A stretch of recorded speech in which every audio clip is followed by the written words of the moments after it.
Después de la advertencia del ángel, José llevó a María y al niño Jesús a Egipto, donde vivieron como refugiados hasta la muerte del cruel rey Herodes. Después de que murió Herodes, un ángel del Señor se le apareció en sueños a José en Egipto y le dijo: «Levántate, toma al niño y a su madre, y vete a la tierra de Israel, que ya murieron los que amenazaban con quitarle la vida al niño». Así se cumplió otra antigua profecía dicha por el Señor: «De Egipto llamé a mi hijo». Así que José y María llevaron a Jesús a Nazaret, donde creció junto con sus medio hermanos y hermanas. En muchos aspectos, el niño Jesús era como los otros: comía, dormía, jugaba, estudiaba y aprendía un oficio. Pero en otros, Jesús era diferente a los demás. Nunca era egoísta. Siempre honraba a sus padres. Nunca mentía. Siempre agradaba a su Padre Celestial. Él era santo, irreprochable, puro, apartado de los pecadores. Jesús fue el único niño perfecto de la historia. Perfecto no significa que nunca tuviera un grano o un rasguño en la rodilla. Quiere decir que tenía una naturaleza perfecta. Era perfectamente santo y bueno. También era perfecto en poder y sabiduría. Pero antes de entrar al vientre de María, se impuso a sí mismo ciertas limitaciones para que pudiera vivir como un ser humano entre seres humanos. Jesús crecía en sabiduría y en estatura y en el favor de Dios y de toda la gente.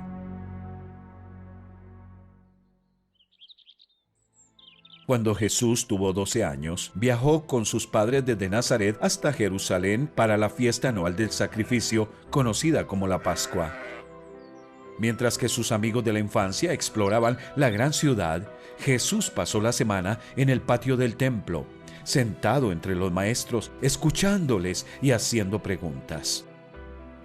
Todos los que lo oían quedaban asombrados de su entendimiento y de sus respuestas. El templo era el lugar donde se quemaban corderos sobre un altar por los pecados del pueblo. El niño Jesús comprendía lo que los eruditos ignoraban. Él había venido para ofrecer el último cordero.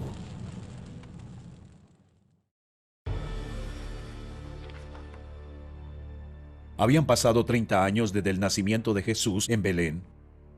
Augusto César había muerto. Su hijastro Tiberio César reinaba sobre el Imperio Romano. Herodes Antipas gobernaba en Galilea. Poncio Pilato gobernaba en Judea. Y había un nuevo profeta que predicaba en Palestina. En aquellos días se presentó Juan el Bautista, predicando en el desierto de Judea. Decía: «Arrepiéntanse, porque el reino de los cielos está cerca». Juan era aquel de quien había escrito el profeta Isaías: «Voz de uno que grita en el desierto: preparen el camino para el Señor, háganle sendas derechas». La ropa de Juan estaba hecha de pelo de camello, llevaba puesto un cinturón de cuero y se alimentaba de langostas y miel silvestre. Aunque mucha gente de su época se vestía con seda fina y comía los mejores manjares, Juan vivía con sencillez. Era un hombre en misión. Juan era el precursor del rey. Cientos de años antes, dos profetas, Isaías y Malaquías, escribieron sobre un profeta futuro que anunciaría la llegada del Mesías Rey. Juan era ese profeta. Mientras que los profetas anteriores habían profetizado: «En el momento preciso el Salvador prometido vendrá a la tierra», Juan predicaba: «El momento ha llegado, el Salvador está aquí». Multitudes acudían al desierto para escuchar a Juan. Los que confesaban su condición como pecadores que necesitaban al Salvador se bautizaban en el río Jordán. De esta forma mostraban su fe en el Mesías, que lavaría su gran deuda de pecado y les vestiría con justicia. Día tras día, semana tras semana, Juan hablaba a la gente acerca del tan esperado Salvador del cielo, a quien ni siquiera merezco llevarle las sandalias. Él los bautizará con el Espíritu Santo y con fuego. Entonces un día, el Salvador llegó por la colina, en medio de la multitud, y bajó hasta donde Juan estaba bautizando. Juan señaló a Jesús y dijo: Aquí tienen al Cordero de Dios, que quita el pecado del mundo. ¿Por qué le llamó Juan a Jesús el Cordero de Dios? Si sabes por qué, sabes cuál era la misión del Rey.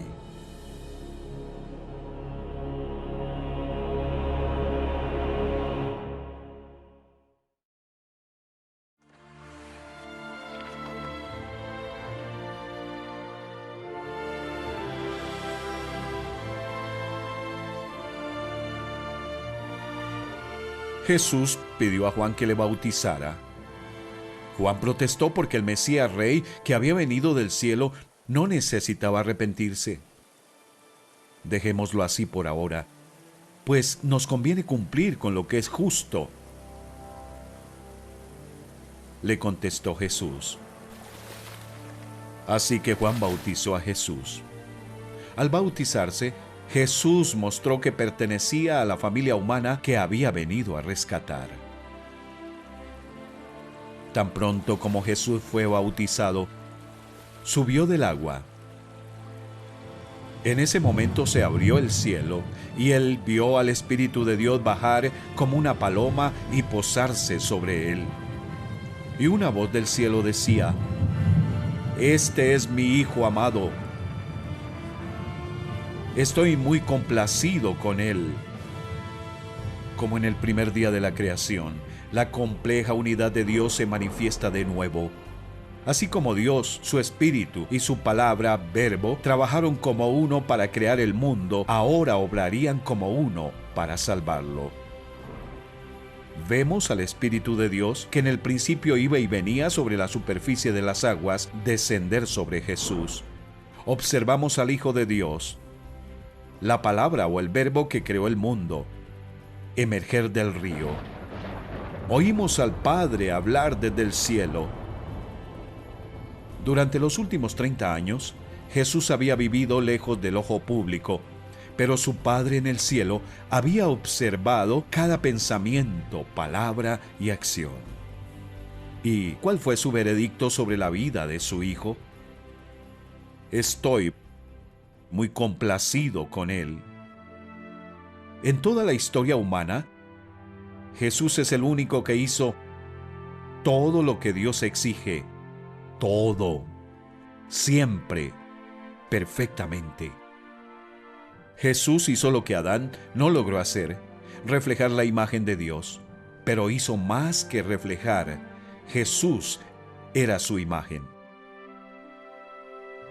Dios, que muchas veces y de varias maneras habló a nuestros antepasados en otras épocas por medio de los profetas, en estos días finales nos ha hablado por medio de su Hijo. A éste lo designó heredero de todo y por medio de él hizo el universo. El Hijo es el resplandor de la gloria de Dios, la fiel imagen de lo que Él es, y el que sostiene todas las cosas con su palabra poderosa. Con razón, Jesús dijo después: El Padre y yo somos uno. Jesús es el Hijo perfecto.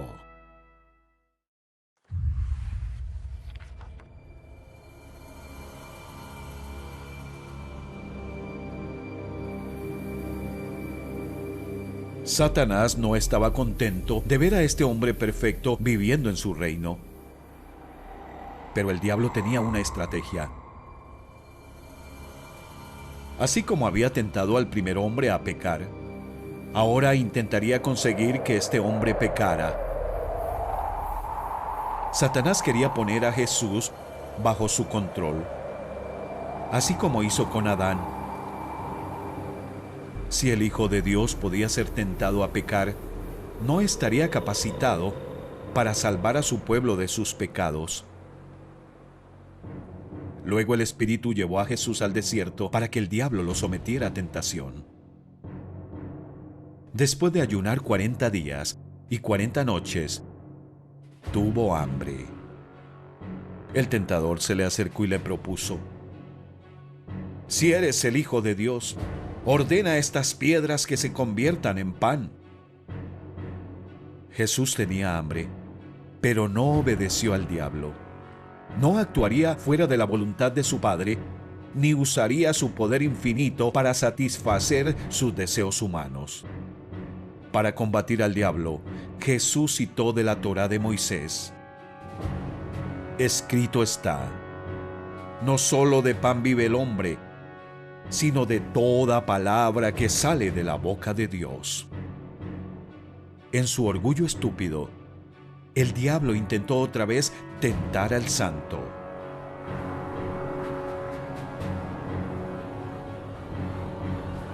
Llevándolo a una montaña muy alta, le mostró todos los reinos del mundo y su esplendor. «Todo esto te daré si te postras y me adoras». Cuando Adán pecó, la humanidad perdió su derecho a gobernar la tierra. Satanás robó el dominio del mundo y se hizo rey. Ahora el Rey de Gloria estaba en la tierra para recuperar el dominio, pero no lo haría postrándose ante aquel a quien había venido a aplastar. «Vete, Satanás», le dijo Jesús, «porque escrito está: adora al Señor tu Dios y sírvele solamente a Él». Finalmente, el diablo dejó a Jesús. Satanás nunca había tentado a nadie como él. Un hombre que no tenía el deseo ni la capacidad de pecar. Jesús era diferente a Adán y sus descendientes.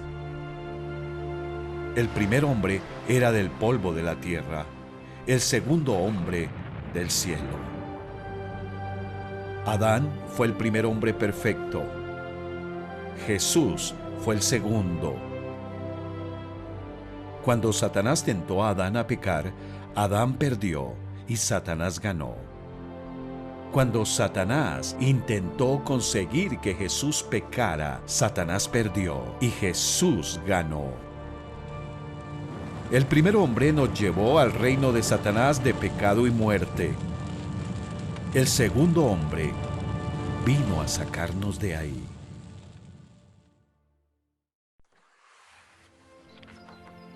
Después de los intentos inútiles de Satanás por hacer que Jesús pecara, Jesús regresó a Nazaret, donde había crecido y trabajado como carpintero.